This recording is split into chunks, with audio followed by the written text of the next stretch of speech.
Okay, that was weird. Any- okay, that was weird. Anyway, what's up, everybody? We're live here for the Brook Boy Sports Podcast. I'm Ashton Gene Lewis. If you're wondering why a lot of this is coming out like super late, it is because I recorded this episode already and didn't realize that it was corrupted on YouTube. So even right now, I just tried to go live and it didn't work. But that doesn't matter in the grand scheme of things because it's not going to stop me from dropping my NFL season preview 1 week into the season. Week 2 just started. I'm watching Thursday Night Football in the corner of my eye. And yes, I am going to immediately record my week 1 review reaction to all the games that I watched after I finished this stream. So I had to get some of the takes out there because it makes the rest of the season a lot more interesting when I hold myself accountable to this, but also some of the stuff looks like it could be true and some of it looks like it could be very, very false. We're going to find out here in a second. I'm just going to run through the same stuff. I'm not going to go through and talk about who I think is going to win each game, which is what I did in week 1. I can tell you this right now.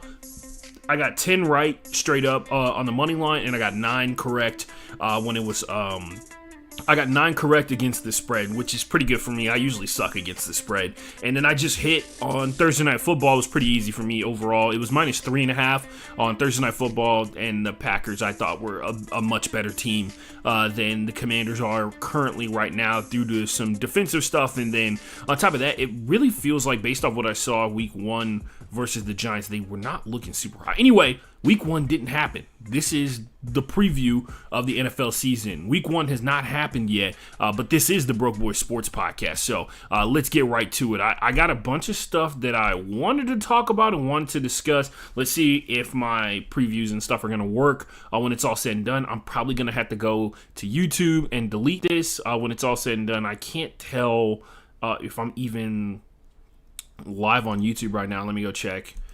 So you may hear my YouTube feed in the background.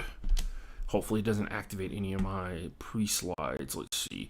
Oh, I am live somehow. I don't even understand how that's happening. So freaking weird. It told me that it couldn't start my live stream for some reason. Anyway, we'll see how long I stayed live. Last time it told me I was live for about 30 minutes, and then it was just a black screen when I went to go check after the fact. So we'll see. Let's take it from the top. I did some numbers on the ages of the quarterbacks into this upcoming season, and I thought it was pretty interesting because there's like this giant chasm right around year 4. If you're not familiar with how NFL contracts work, this is a quick breakdown. I'm going to make it as simple as possible. When you get drafted in the first round, you get a 4-year contract for an NFL team with a 5th-year option attached to it. And the option is on the team on whether or not they're going to pick it up.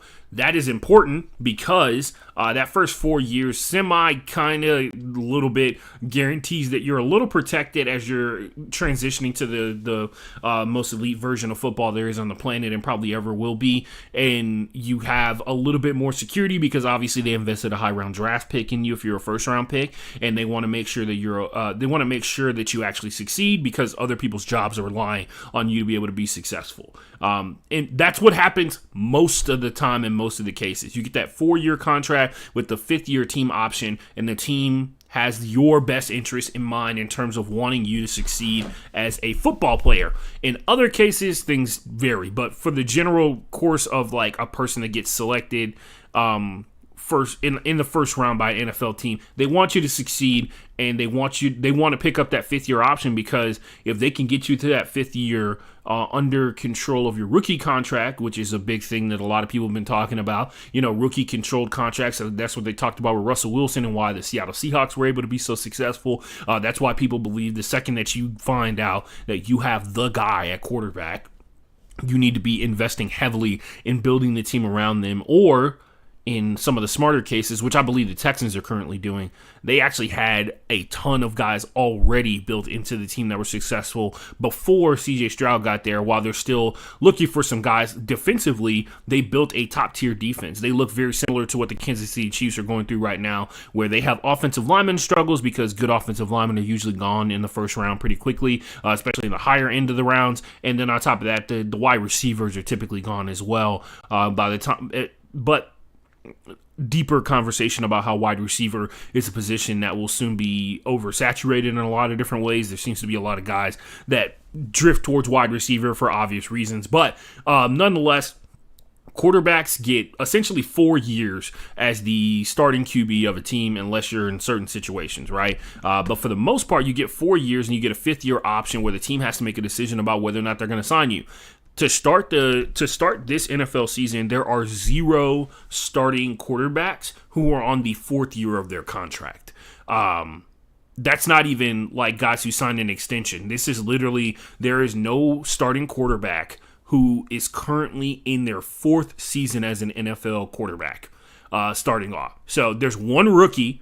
It's Cam Ward. There are 8 different second-year quarterbacks, and most of them look pretty good in week 1. Caleb Williams, Bo Nix, Jaden Daniels, Michael Penix, Bryce Young, Drake May, J.J. McCarthy, and Spencer Rattler. The only one who looked objectively bad was Bryce Young, who is in a tough situation combined with some talent issues as well. But Spencer Rattler, I don't think the expectations were super high on him because he had such a low stock coming into the draft, and then he got drafted later in the round as well. And on top of that, he's on the Saints, who a lot of people objectively think are not a well-built team currently because of the void year thing, but we can talk about that later. There are 2 quarterbacks who are on their 3rd year. So between 3rd-year quarterbacks and 4th-year quarterbacks, there are 2 guys, and you could probably tell who it is Brock Purdy and C.J. Stroud. Mr. Irrelevant, C.J. Stroud was the number 1 overall pick, or was he number 3? I forget. Number 3 overall pick, I believe, because they took Will Anderson with the pick. Anyway, C.J. Stroud, Brock Purdy going into their 3rd years as starting quarterbacks in the NFL. Brock Purdy, I can tell you this from the distant future, since this is an NFL season preview, he's going to be out for what looks to be at least 3 weeks. He has crazy turf toe, which if you're not familiar, turf toe is basically when your foot's going one direction and your body goes the other direction, and it kind of gets stuck in the ground and it strains your foot to the point where it makes it difficult for you to walk and run and all kinds of stuff like that. And in certain situations, the inflammation gets so bad that it actually reduces the blood flow to your toes and puts in really bad cases, it can actually endanger whether or not you'll be able to keep your toes, and it can go necrotic and all that kind of stuff like that if they're not getting enough blood flow. But for the most part, if you're an NFL quarterback, they're going to make sure that everything under the sun is being done to your foot to make sure that it's okay. But it is a pretty serious thing that has to take time to recover because it is an area of your body that doesn't get a ton of blood flow, plus the irritation. It's like your foot, dude. You're constantly using your foot. The irritation is really bad to a lot of degrees. And, of course, when people talk about irritation, they're talking about tears in the muscle fiber more often than not. But, yeah, Brock Purdy out for a couple of weeks. Brock Purdy, C.J. Stroud, the only quarterbacks who are on their 3rd year as starting quarterbacks in the NFL. Everybody else, and get this, there's 13 guys in this category that have at least 5 years of experience. So there's a bunch of guys, and I think I actually have the slide set up already. Yeah, there it is. The breakdown is kind of crazy when you look at it in the grand scheme of things. Everybody in that second category, so it's Joe Burrow, Josh Allen, Kyler Murray, Baker Mayfield, Justin Herbert, Patrick Mahomes, who, by the way, about to be his 10th season coming up next year. Crazy to think about, right? Seems like just yesterday he was throwing 50 touchdowns in a singular season and making it look pretty easy. Daniel Jones, Tua is in year 6. Don't know how long Tua is going to be the starting quarterback for the Miami Dolphins when it's all said and done. Jalen Hurts, Sam Darnold, revitalization of his career in year 8. Sam Darnold in year 8. Lamar Jackson, also year number 8. If you haven't seen it online, Manti Te'o, who's now an analyst on TV, and yes, people are still making the wackest jokes ever about how Manti Te'o got catfished for, I think it was like multiple years online. And it's actually gotten a little absurd because if you go to his, I believe she's his fiance / wife, her Instagram, they are putting in her comments that she's not real. So that's pretty fucked up. Lamar Jackson, year 8. Jordan Love, year 6. Trevor Lawrence is in year 5. Big year for Trevor Lawrence overall. Supposed to be the perfect prospect according to a lot of draft analysts, but perfection is objectively the dumbest thing on the face of the planet. But the pursuit of perfection is one of the most detrimental things that a human being can ever strive for. There are 6 players who are starting quarterbacks that have more than 10 years of experience in the league, and there's only one that has over 20, and he looked like one of the best quarterbacks in the NFL on Sunday, and that was Aaron Rodgers. Obviously, he's in year 21.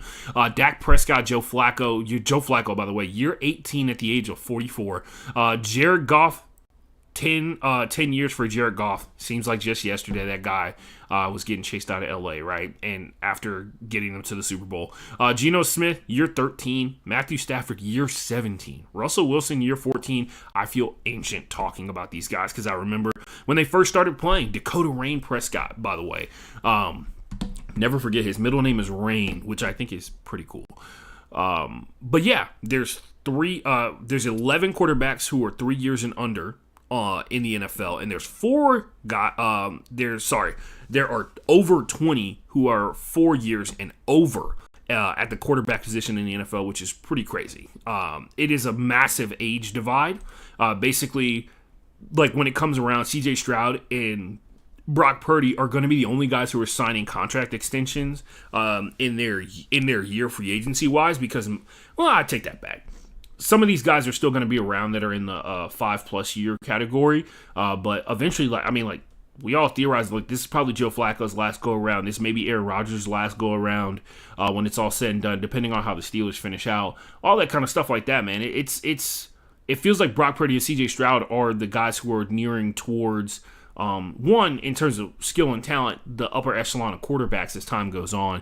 There's a lot of people who are kind of excited for week 2 because McCorkle Jones, if you don't know him, Mac Jones, is now back into the mix. And I think Mac Jones got drafted the same year that CJ Stroud did, so he's in year 3, right?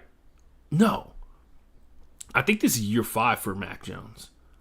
Year 5 for Mac Jones. I'm not going to look it up. But yeah, he's a starting quarterback for the San Francisco 49ers, who, if the oldest old man thing of all time happened to them this past weekend, they were kicking the Seahawks' ass, essentially, for a vast majority of that game in a lot of the big play categories. But as they were doing it, they were slowly having everybody get hurt.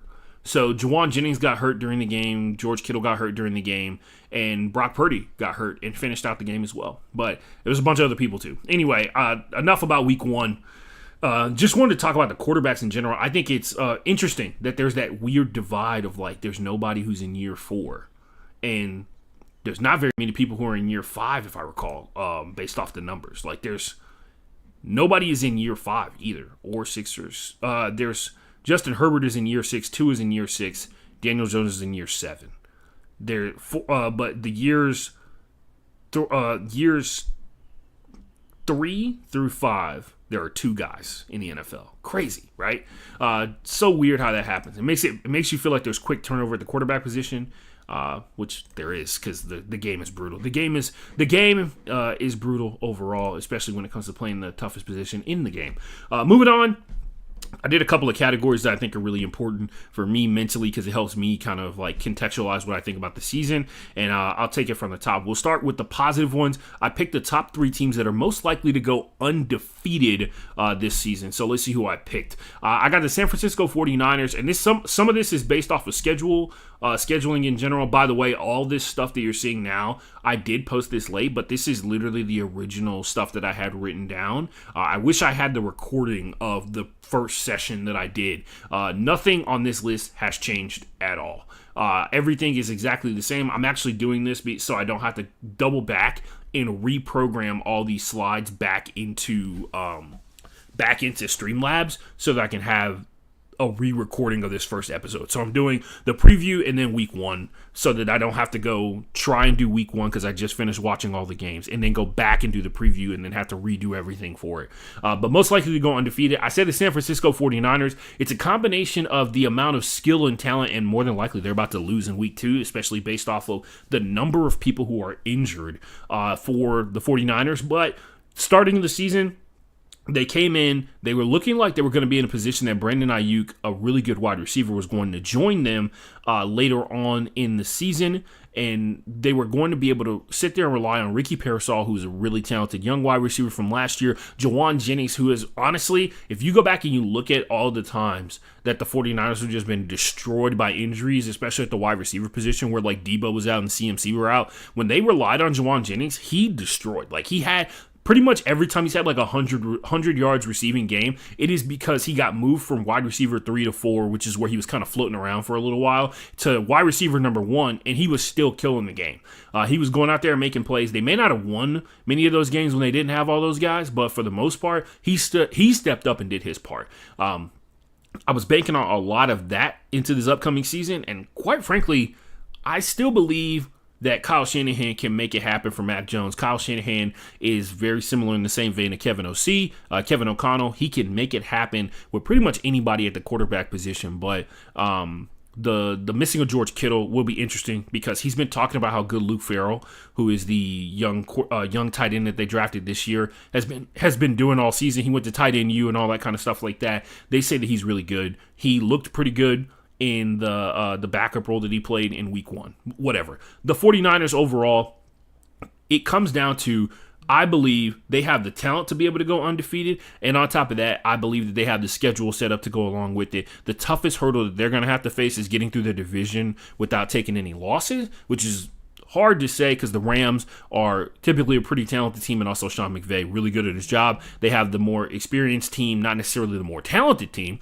but on top of that, the Seattle Seahawks are looking revamped and very good in Mike McDonald's second season as the head coach. And then, of course, the Cardinals are a team that you feel like they're kind of on the verge of like figuring something out in terms of getting a consistent offense. Time will tell. But the division is the biggest hurdle for like 90% of these teams, but in particular for the 49ers, because out of the 3 teams that I have to most likely to go undefeated, the 49ers have the toughest division. The Buffalo Bills, on the other hand, they have one of the easier schedules coming into the season somehow, and I think a lot of this has to do with the weakness within their division with the Patriots and the Dolphins and the Jets, and the perceived weakness of the Jets, right?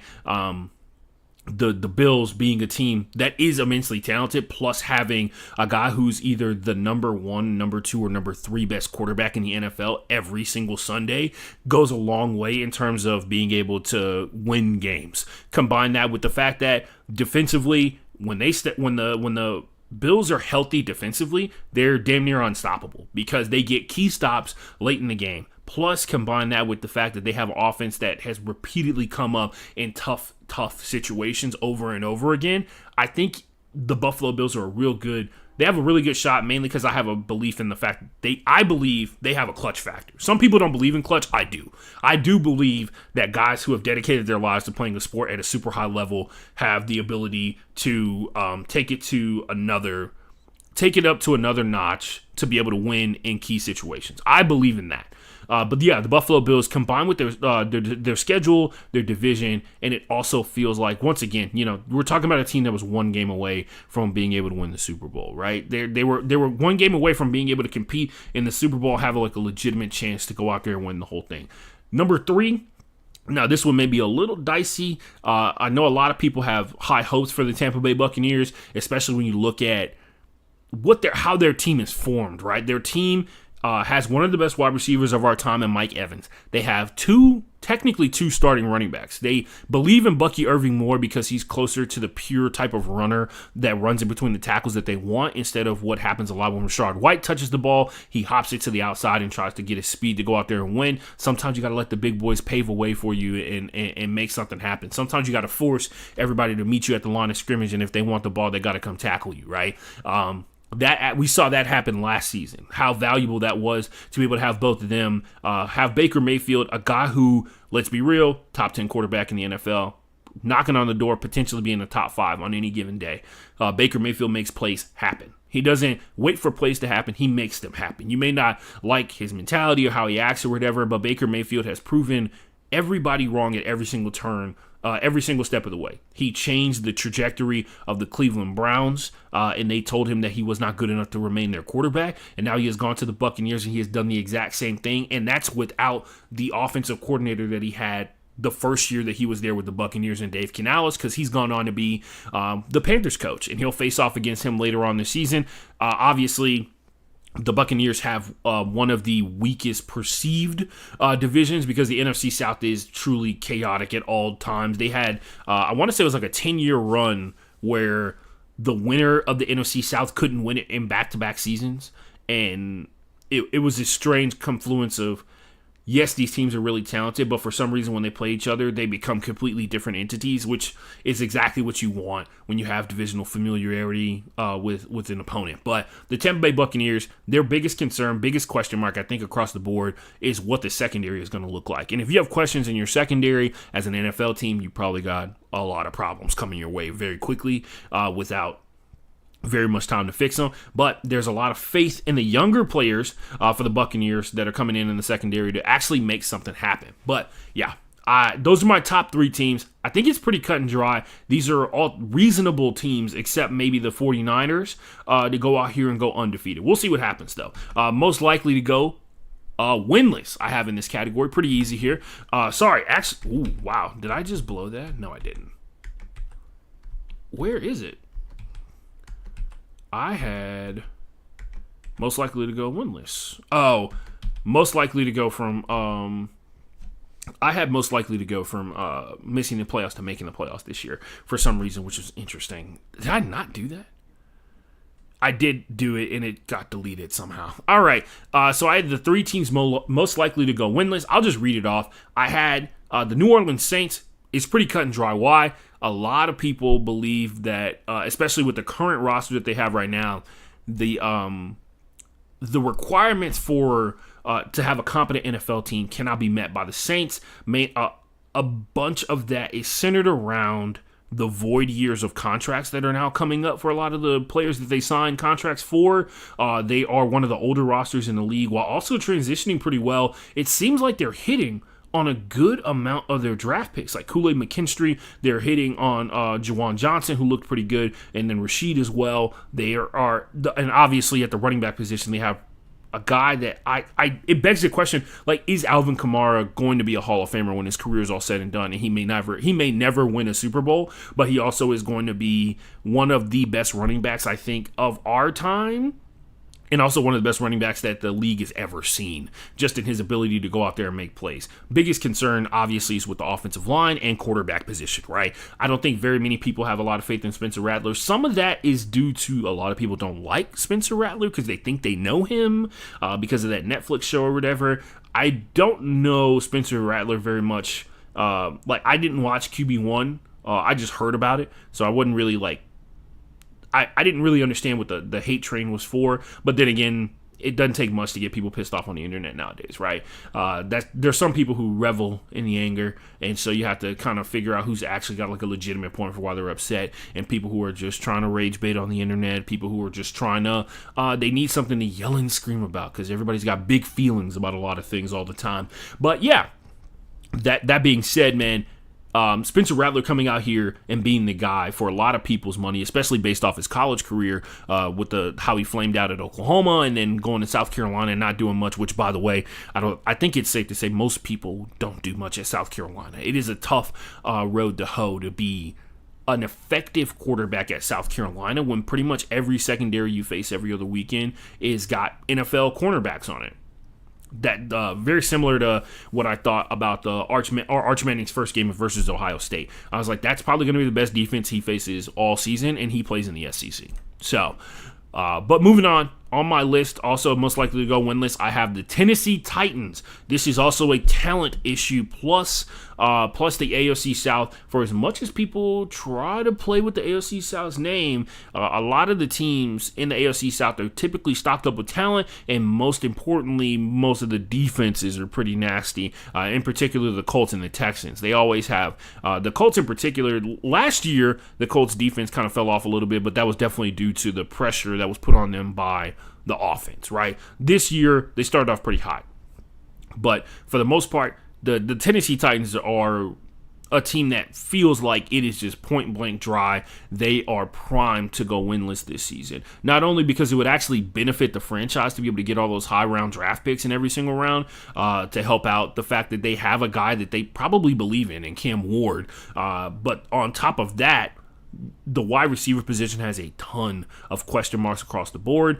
Defensively, a lot of question marks up front too. They lost their second best pass rusher behind Jeffrey Simmons and Harold Landry. The offensive line had a lot of issues last year as well, and I think some of that is due to the youth on the offensive line, because they used a lot of good picks to get better offensive linemen. If there was ever a place to invest when you're a bad team, it is on the offensive line, knowing that you are going to have to find a quarterback to get you out of this situation. And once again, if you're a team that prides itself on being like, we want to build the situation that a good quarterback can step into and then have the good quarterback appear, that's the right approach to it, which means that the next couple of years are going to be pretty bad for the Titans. And I think this year is going to be one of those. We don't know what the offense is very much going to look like. There's still a lot of questions about Cam Ward in terms of his ability to execute an NFL offense, right? He clearly has played at a lot of different levels of football, but playing at the highest level obviously takes something a little bit different. And it's going to take a while, you would imagine. He's not going to show up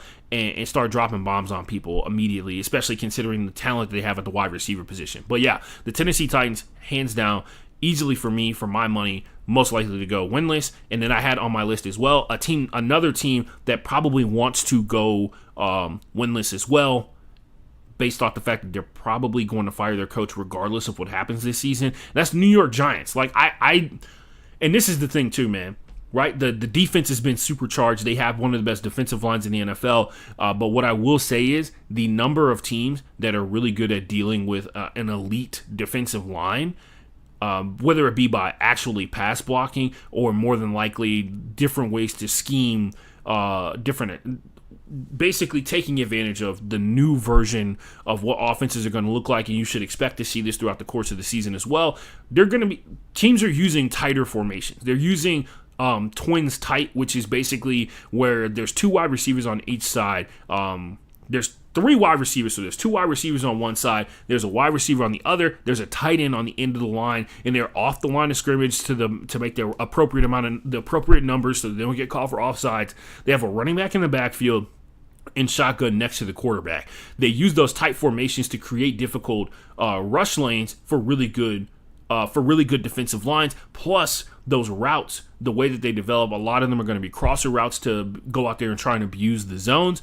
And then on top of that, it's easier to make throws, especially under duress, when the wide receivers or the pass catchers in general start closer to where the ball is coming from. It means that there has to be less power on the ball as it's arriving to the pass catcher, and it requires less timing in some cases for the pass catcher to be able to get the ball in a key situation and get upfield. So that is probably going to be utilized a bunch versus the Giants throughout the course of this season. Plus, tons of question marks. We know Malik Neighbors is legit. We're waiting for everybody else to kind of emerge a little bit. Still waiting on Jalen Hyatt. If Jalen Hyatt shows up here and he looks like the guy that was promised when they drafted him, there's a legit chance for the offense for the Giants to actually work out. Tyron Tracy Jr., I think, showed a lot of talent towards the end of the season last year and should get a bunch of opportunities. But for the most part, the quarterback situation is going to be bad. Do I believe in Jackson Dart? No.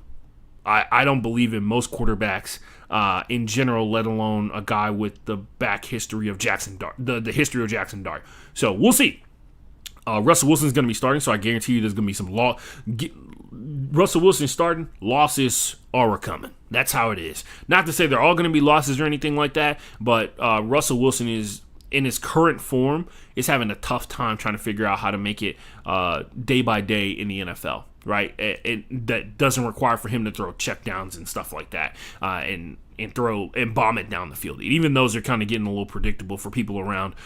But for the most part, that's who I got. My top three teams most likely to go winless. It's the Saints. They got a lot of question marks across the team, across the board for the team. It's the Tennessee Titans. Once again, a team that could benefit a lot from going winless on this season overall, especially if you're in the market or in the business for trying to find more guys to help Cam Ward be successful. If that's the guy that you want to build around, or if you want to build a successful team in general, you need to be investing in all the other positions, because if Cam Ward's not the guy, the next guy is going to need somebody to help him out as well. And then, of course, the New York Giants. I think a lot of people have a tough time believing that the Giants are going to have a good season just in general. combined with the fact that they're in one of the tougher divisions in the NFL overall. For whatever you have to say about the Cowboys still are a very talented team, and when they have Dak Prescott, they are a top half of the league team, whereas the Giants, at their very best last season, seemed like they were in the bottom 5 in terms of overall success. So yeah, that's all I got on that one. I moved on to predicting some awards, and I kept this one pretty relatively simple in general. I looked at what typically designates how we select the MVP.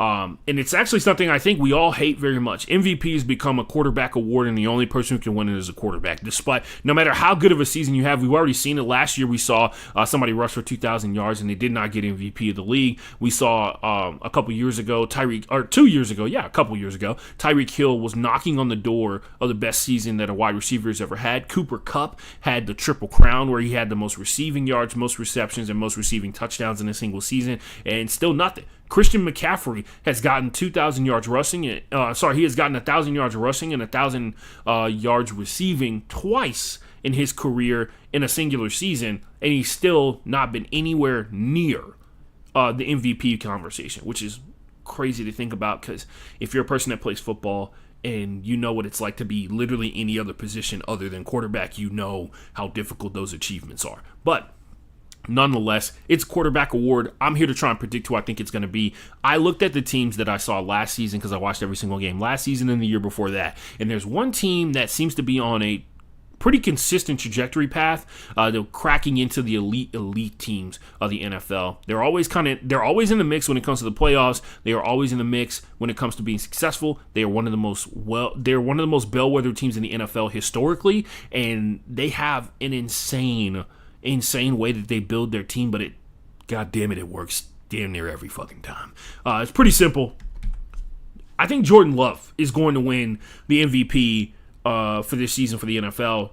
A lot of it has to do with the fact that he's gaining more talent at the wide receiver position as time goes on. Combine that with the fact that when Jordan Love was first starting out, this was a long process, but nonetheless, it has worked out. The Packers have one of the best defenses in the NFL. It's not a question.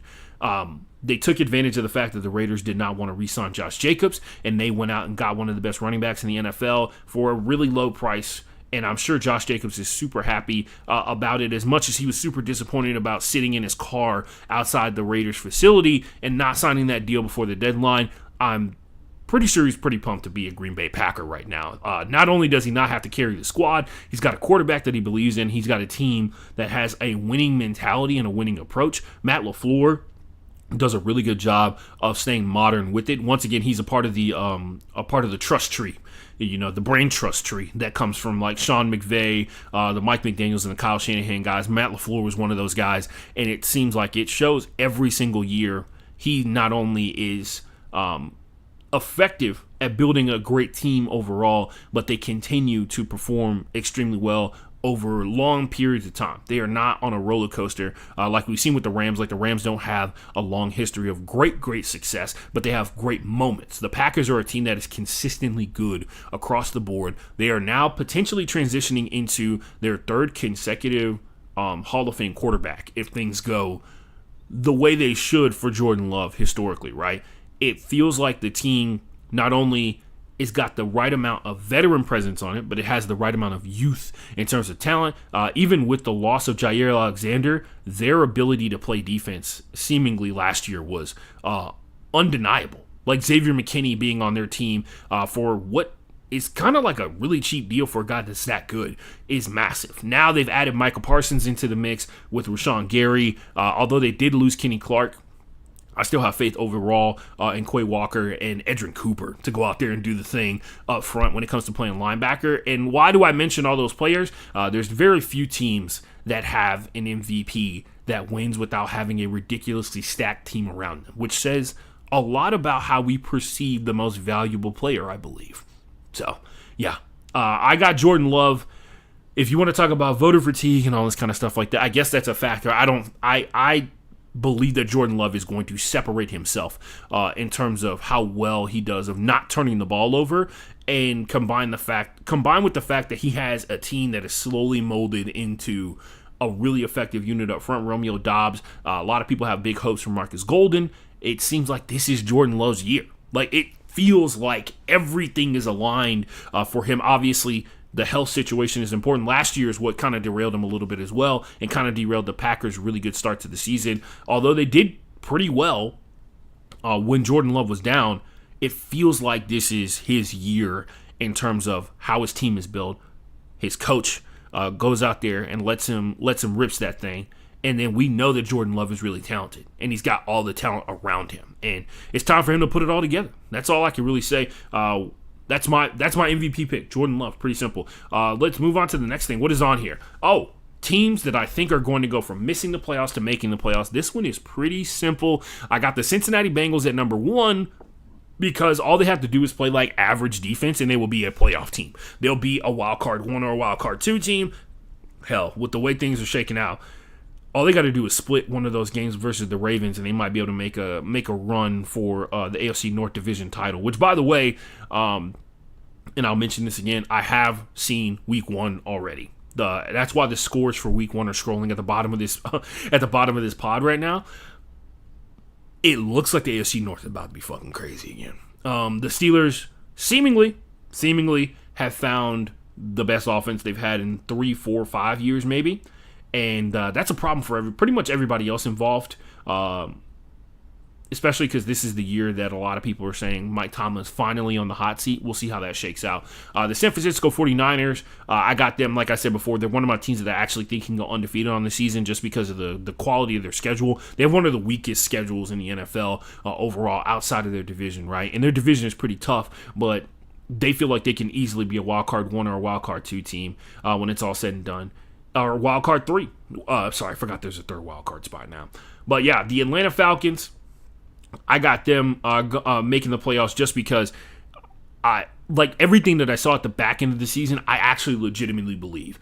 I saw the first half of the season a team that had a playoff caliber defense up front when it came to the Atlanta Falcons. They didn't have the pass rush to go along with it. Obviously, pass rush is one of the most difficult things to obtain within the NFL, and not just from one elite pass rusher. I mean, great pass rush across the board is difficult to obtain for most teams in the NFL, even the best teams in the league. You talk about like the Kansas City Chiefs. They had to wait years to get to the point where George Karlaftis could go out there and make game-winning sacks. Right, game-winning tackle for losses, but eventually he did get there, and I think the same thing can be said for the Atlanta Falcons, man. Like, they got James Pierce coming in, and a lot of people have faith in him. He's got a lot of raw talent, as they like to say, which is sometimes an insult, sometimes it's a compliment. We'll see what it all shakes out to be, but if he's got any semblance of a pass rush, and the Falcons can get any semblance of a pass rush throughout the course of the season, not just a couple of games here and there, they are a playoff team. I believe in Michael Penix. I believe in Drake London. And most importantly, I believe that a team that has 2 true number 1 running backs with a pretty good offensive line is going to be effective in the long run. So, obviously, I have the Tampa Bay Buccaneers as a team I think potentially could go undefeated. So that would mean the Falcons will be a wild card team.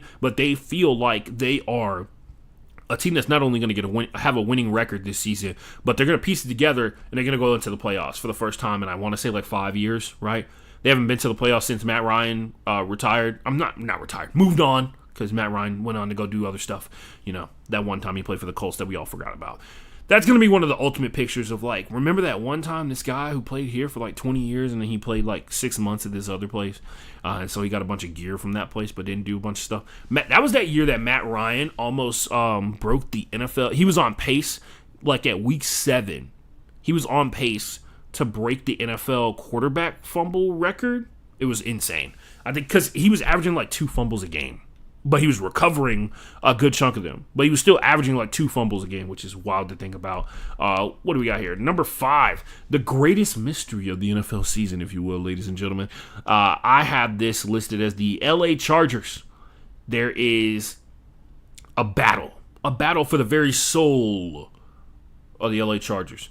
They have a pretty good quarterback in Justin Herbert, a guy who we're still not sure when it comes to him duking it out with like some of the best in the league, if he's going to be the guy that separates himself eventually at some point. He's in year 6. He's in a tough division for the most part, mainly because there's no matter how well they do against the Broncos, no matter how well they do against the Raiders, everything that they do comes down to how well they play against the Kansas City Chiefs. And that's just how it is for some teams. There are some teams that are just doomed to fight the inevitable, the unwinnable fight for the most part, because the Chargers haven't beaten the Chiefs, I think, in like 5 years or something.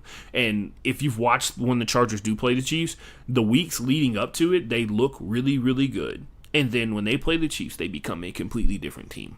It is like some of the players on the team have forgotten how to play football at times when they play against the Chiefs.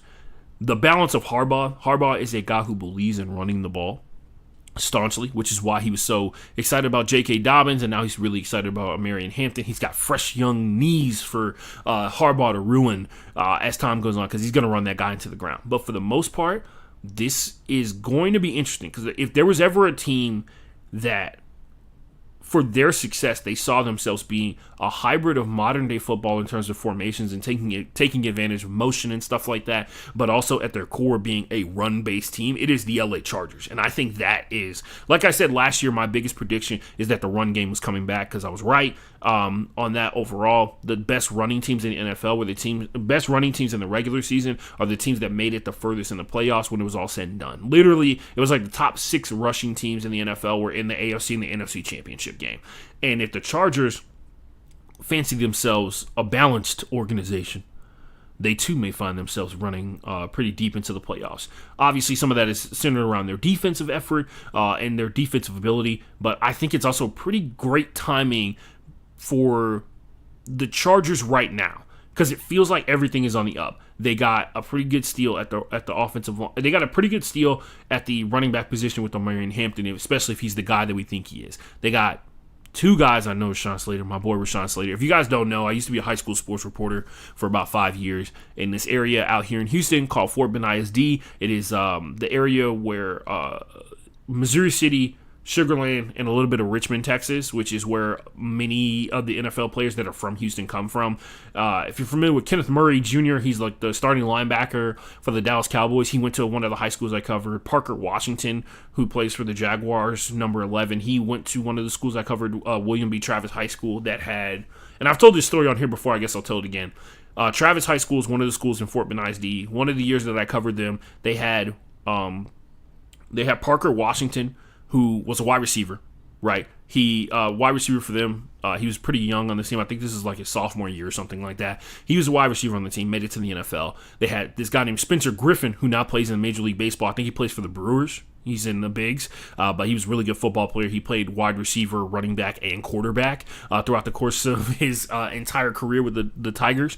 There was Hakeem Butler, who was able to make it. He was actually drafted in the 3rd round out of Iowa State after basically receiving like no offers going into his senior year of high school. On National Signing Day, he didn't like sign with anyone, if I recall correctly. But he was still there because people thought like at the last second somebody was going to call him the day of signing day and offer him and then scoop him up. He eventually ended up at Iowa State, and he's like one of the best receivers in the history of Iowa State when it was all said and done. He made it to the NFL. He got drafted to Arizona, if I recall correctly, and then ended up on the Eagles trying to transition to tight end. It didn't work out. He played in the UFL for 2 seasons where he was the back-to-back number 1 wide receiver in the UFL. They were all on the same team. Plus, they had their actual wide receiver one at the time. His name was Steven Sims Jr. If you're familiar with him, he got drafted by Washington and now plays for the Houston Texans, if I'm not mistaken, still on the roster. And that's pretty cool just because he got to come back home and all that kind of stuff like that. He went to Kansas. He got coached by Les Miles, which I'm sure was interesting.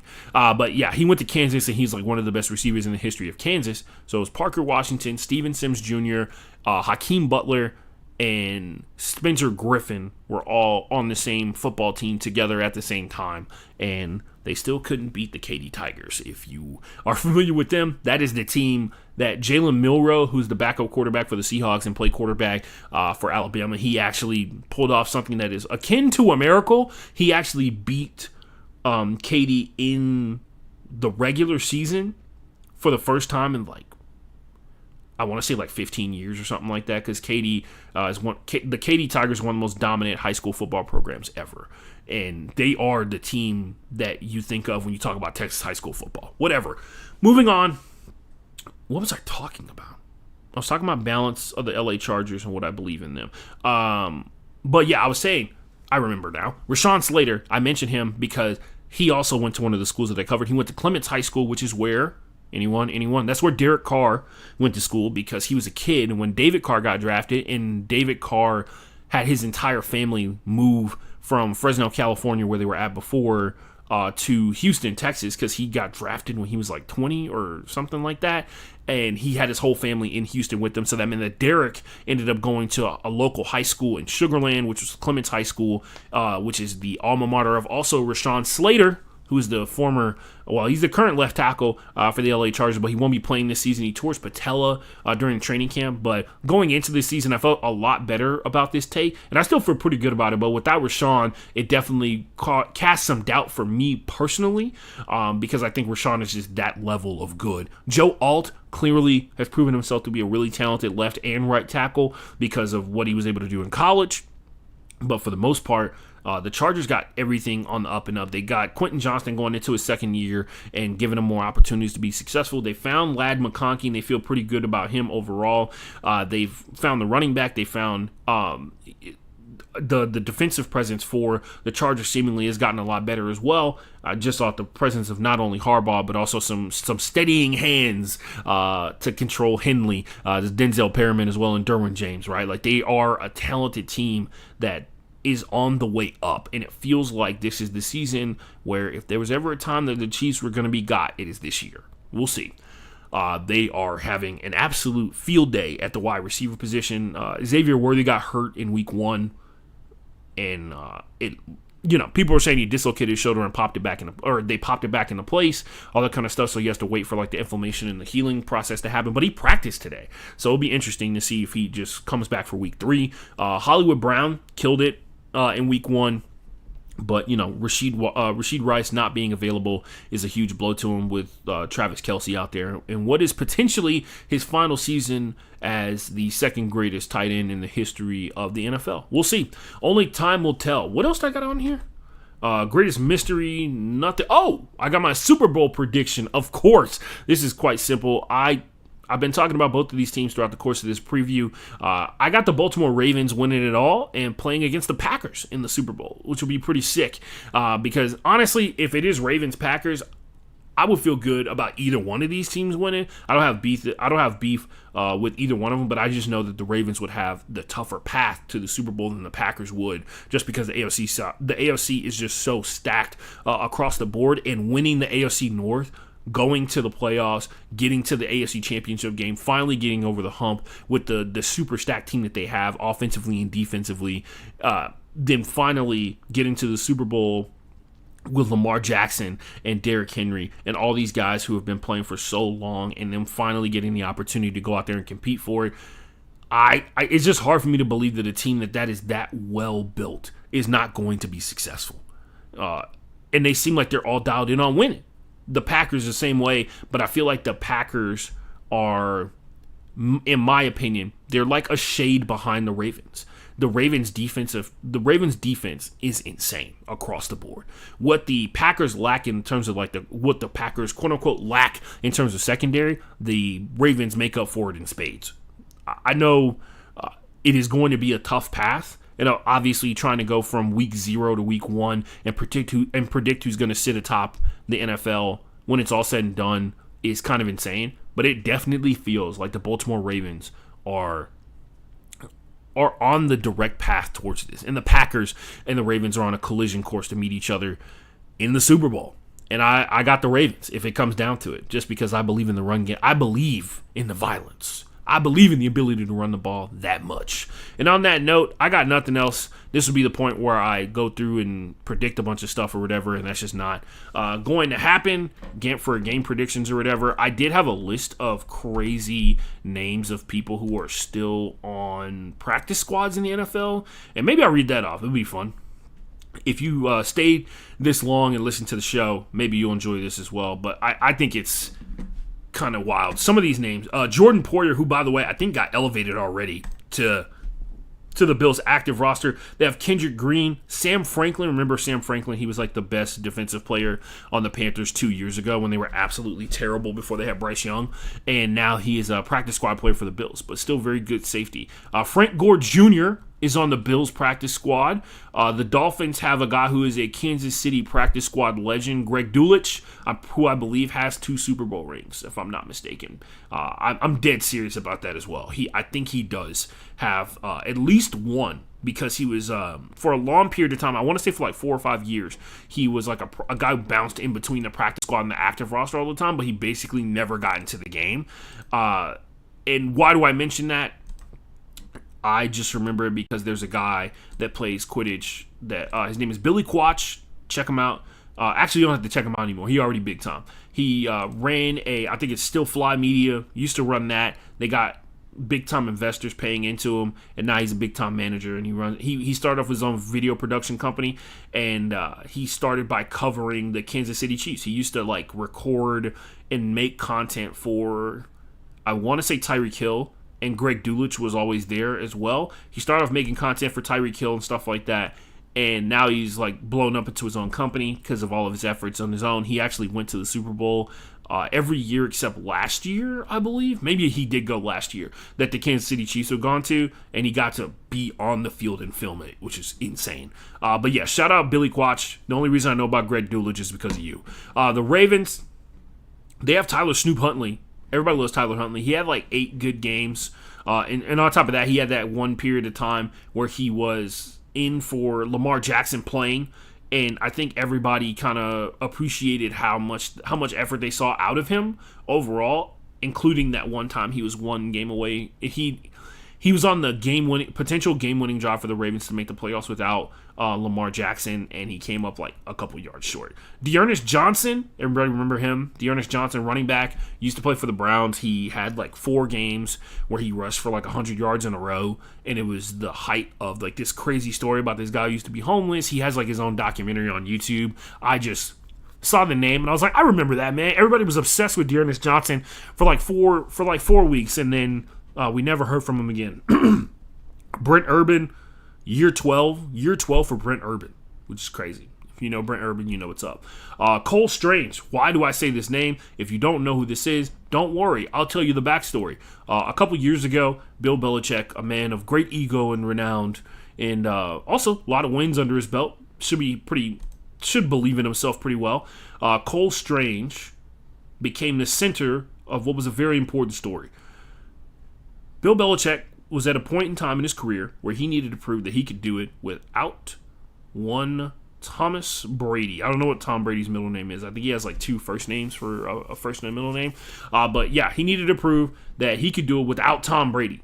Be successful as a coach without Tom Brady. And so he started making all these crazy moves. I think the following year after Cole Strange was drafted to the Patriots in the first round, Cole Strange was a first-round pick. And literally, it was so funny it was strange to a lot of other people.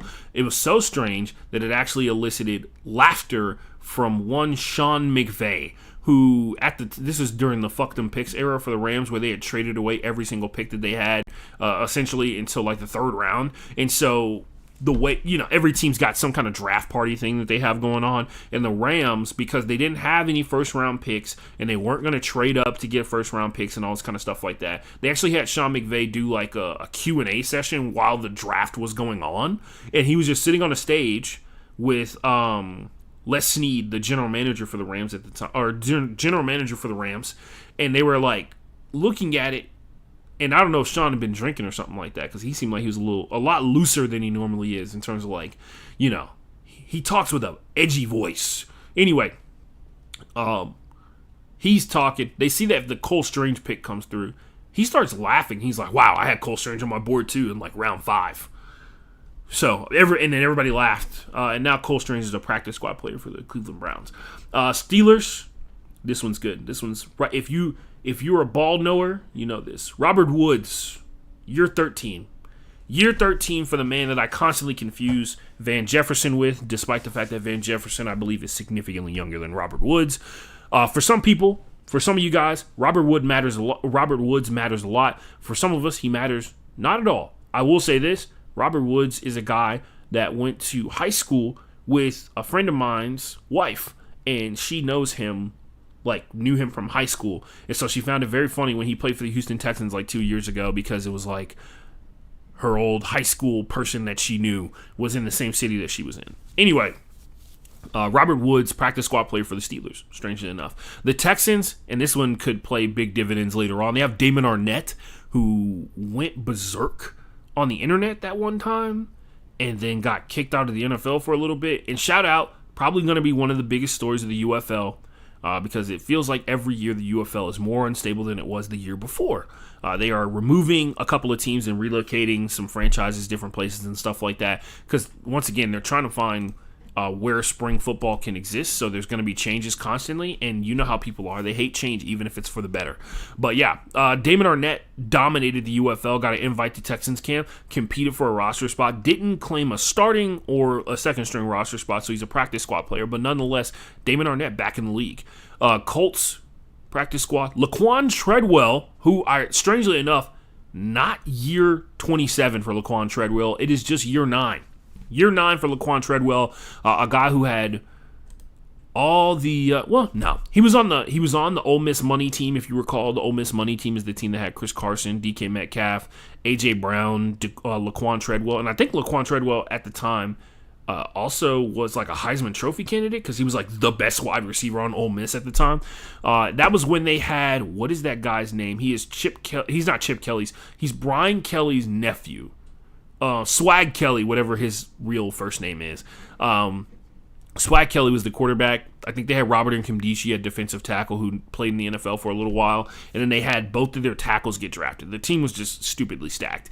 Anyway, Laquan Treadwell still in the league, year 9. His former teammates, AJ Brown and DK Metcalf, also still in the league in different capacities than the practice squad. The Chargers, Tony Jefferson is back again. I saw him on the Snapchat for the LA Chargers, and I thought he was really cool. Tony Jefferson had like what people thought was a career-ending injury, and he took off, I want to say like 1 or 2 years, and he came back last season. He's back again this year, so he's on the Chargers practice squad. A lot to root for. Kenyon Green, some of you are familiar with him. If you're a Texans fan, he was a big-time draft pick, and now he's on the practice squad for the Eagles. The Packers have a familiar name on the practice squad. His name is Mecole Hardman, 2-time Super Bowl champion. Thought that was interesting. That Mecole is. I didn't think Mecole Hardman had fallen off that hard, but apparently he has. He's a practice squad guy. But he is on a really good team. He could be a Super Bowl champion by the end of this year. Who knows? Another name of a person that fell off hard and then also had a lot of other stuff go wonky for him. Eli Apple is on the practice squad for the 49ers. And based off the way that people are getting hurt around there, he'll be on the active roster for the 49ers soon enough. I also need to check into this because it is week 1 has passed. Marquez Valdes-Scantling is on the practice squad for the 49ers. And by the time that this podcast is posted, he could be starting. Based off how many wide receivers have gotten hurt for the 49ers in week 1 in training camp. And then obviously Brandon Ayuk came into the season hurt because he had his entire knee rearranged and went the opposite direction, all that kind of stuff like that. But yeah, Marquez Valdes-Scantling could be back in the league. The wind sprint king, the true cardio king, if you will, could be back. That's all I got. Cool names on the practice squad. Check it out. And honestly, that's all I got for the rest of this show, man. I thought I was going to record my week 1 reaction. I am going to record that, but I am going to go to work. I do appreciate everybody who listened all the way to this point. Hit me up on Twitter at FB_playbook. Shout out to the people who, from my job, subscribe to my YouTube channel. I thought you guys were like totally kidding when you said you were going to do that, and you did. I do appreciate that. If you follow me on Instagram, you will get a better glimpse into who I am as a person. I promise you, I have some mid-ass basketball highlights from playing pickup on Tuesday that I want to post because I've had jumper's knee in my right knee for over a year, or almost a year at this point. And last week, I went on 2 separate 1-mile runs and did not have any knee pain. And then I went to play basketball. And I thought I was going to go no painkiller, which, by the way, I've been taking a lot of NSAID, which is non-steroidal anti-inflammatory drugs, the last couple of months. And when I say a lot, I've been sticking to under 500 milligrams, but I've been taking it pretty much every time right before I go play sports. And I've been trying to get to the point where I don't do that anymore. I started off by doing a run with no painkillers the last couple of weeks, and yeah, I had a little soreness, but it didn't feel anything like it does when my jumper's knee was at its absolute worst. I've been working on my rehab. I've been dedicating myself to my rehab. I have practice for my quad ball team coming up this Saturday. First, it's a 4-hour practice, so we're gonna find out how good the knee's feeling. I played Tuesday. I woke up Wednesday. My knee hurt like a motherfucker, but we did work through it. We powered through it, and we figured it out. I have some mid-ass basketball highlights that I'm going to be posting to my Instagram, so hit me up at the Ashton Forever on Instagram if you want to follow. Well, don't follow my burner account. I don't post on there anymore. I have a sports photography burner account where I like use that to post stuff. I send stuff to myself from my burner account to my main Instagram, and then post it to my IG story, so I don't end up following like I follow like every pro athlete on the planet on there. Anyway, with that being said, I'm gonna be tuning out on this one. Turned up, stay safe, and most importantly, go home, Roger.